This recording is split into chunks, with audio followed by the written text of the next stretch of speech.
Hello and welcome to part 2 of our OffGridWater water purification system, which we're installing aboard our widebeam canal boat. In the last episode, you may remember that we have installed stage 1. That is the stage that takes the canal water and puts it into our tank. That is 6 filters and UV treatment. Now at that point, when the water is going into the tanks, it could be almost drinkable. But we don't want to take that risk. There are still things in the water that we don't necessarily want to be consuming. And that is why we are installing stage 2 and stage 3.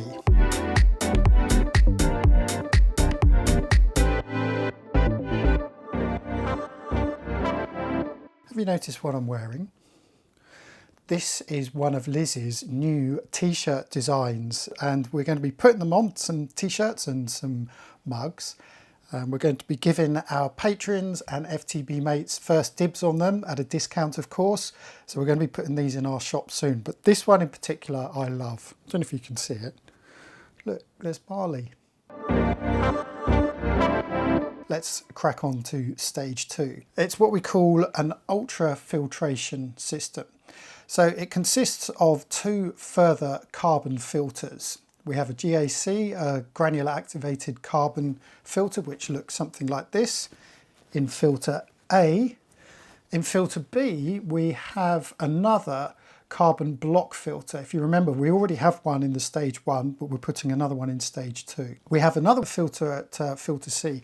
That is the ultrafiltration.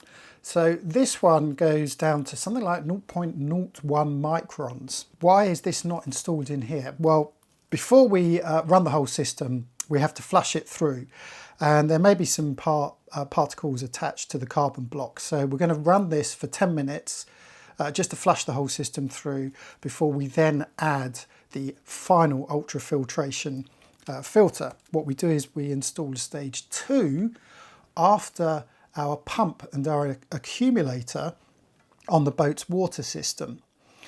Now, I was going to install this under the sink along with stage 3, which I'll come on to in a moment.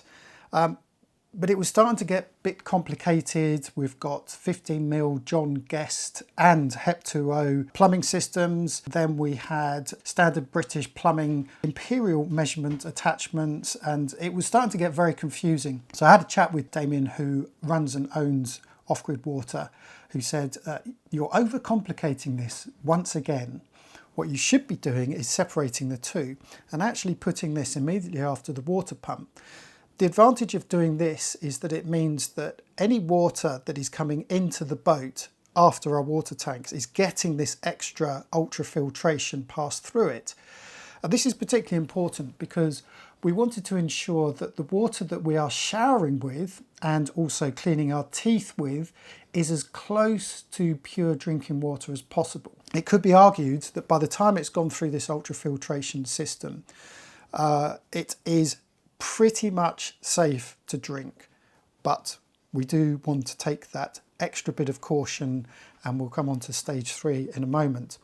But the point is that this is basically plumbed in line with your boat's water system. It's pretty straightforward. The main issue was actually finding somewhere to locate this. Now I think I've found a spot. I've managed to locate the water pump, which is underneath the step that leads up to our bow in our cabin. Pulled it all away and I was able to find the water pump, the accumulation tank, and we can actually see under the bow and where we can see our water tank as well.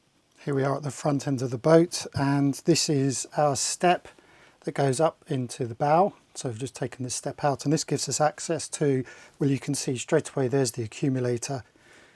Inside here is our stainless steel water tank. So the water is held in there. It comes up through this lagged pipe, which is just in here.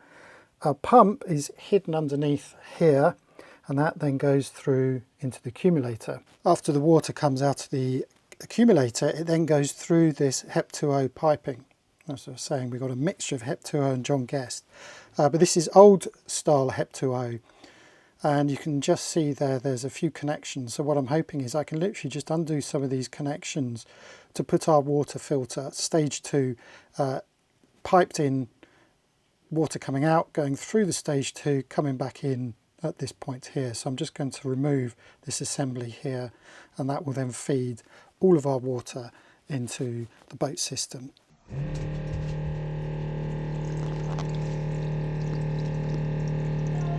Keep it on.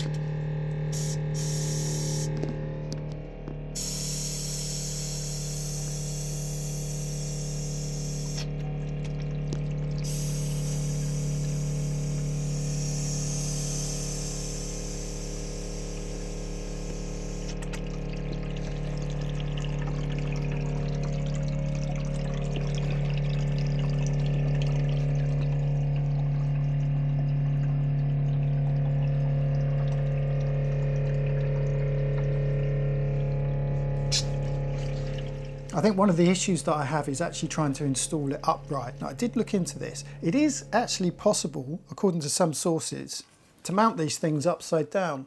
Because if you think about it, everything inside it is sealed.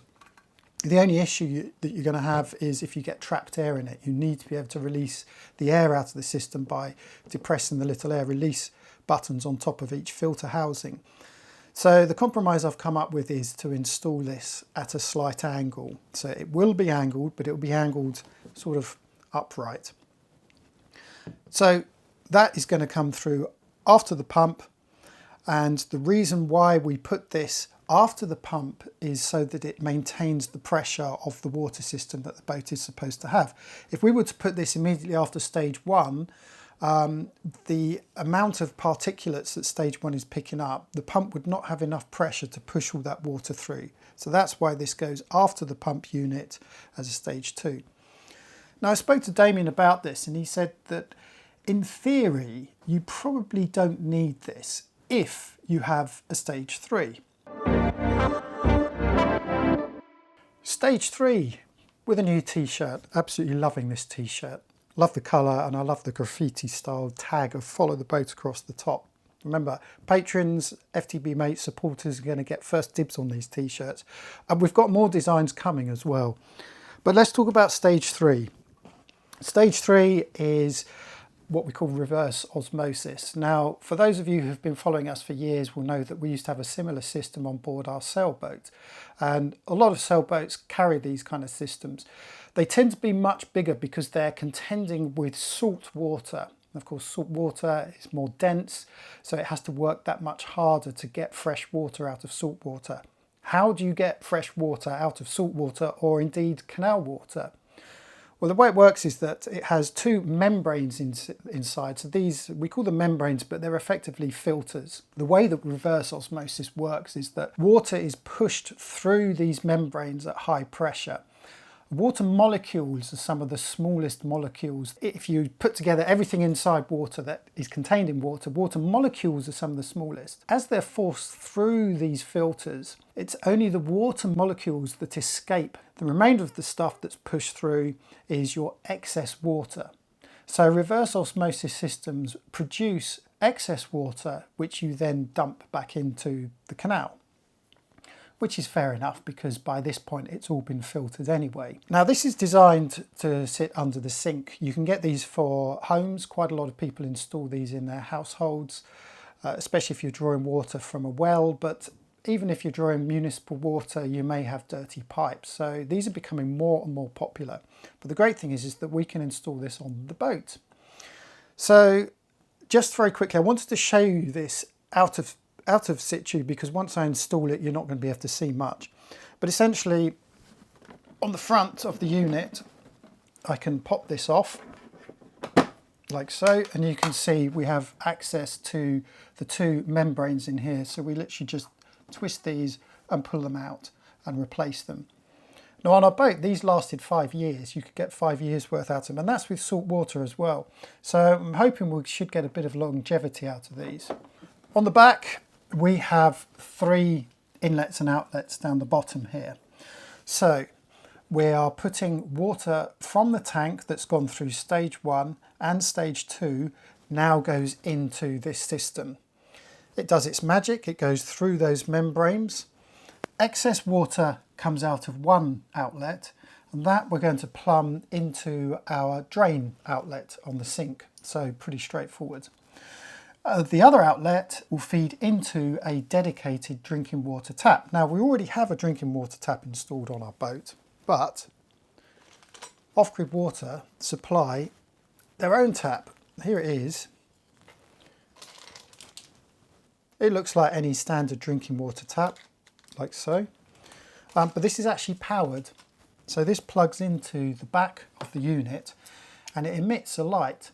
And that light will change depending on the quality of your water. I think it's blue when the water is safe to drink, and when it turns red, then it normally means there is something going on inside this. Now, it could be blocked membranes.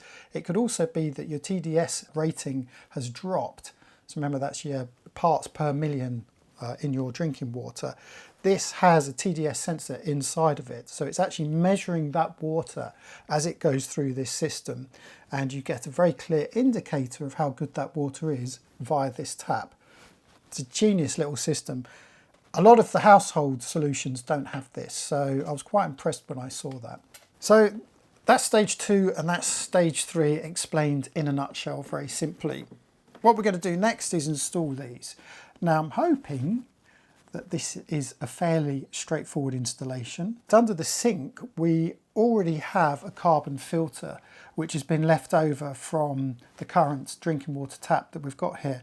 Now, I'm thinking maybe sometime in the future I may reincorporate this filter, but instead put a remineralization filter inside that housing. So the drinking water that comes out of the stage 3 goes through this last final filter before it comes out of the drinking water tap, and that will add back in some of the minerals that a reverse osmosis system strips out of your water.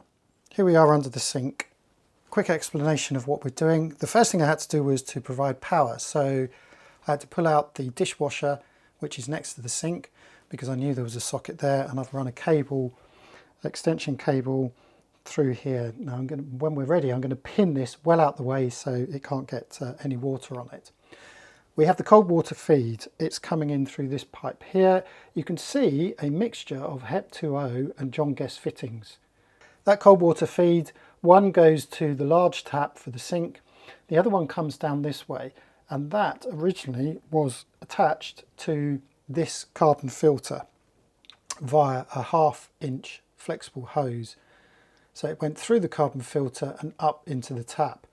So with the installation of the reverse osmosis unit, we're going to be, at the moment, bypassing this, but I may put in that remineralization filter in there. But essentially, it comes out through the 15mm pipe. We have a little adapter here. This is a push fit adapter that will slip into the bottom of that pipe.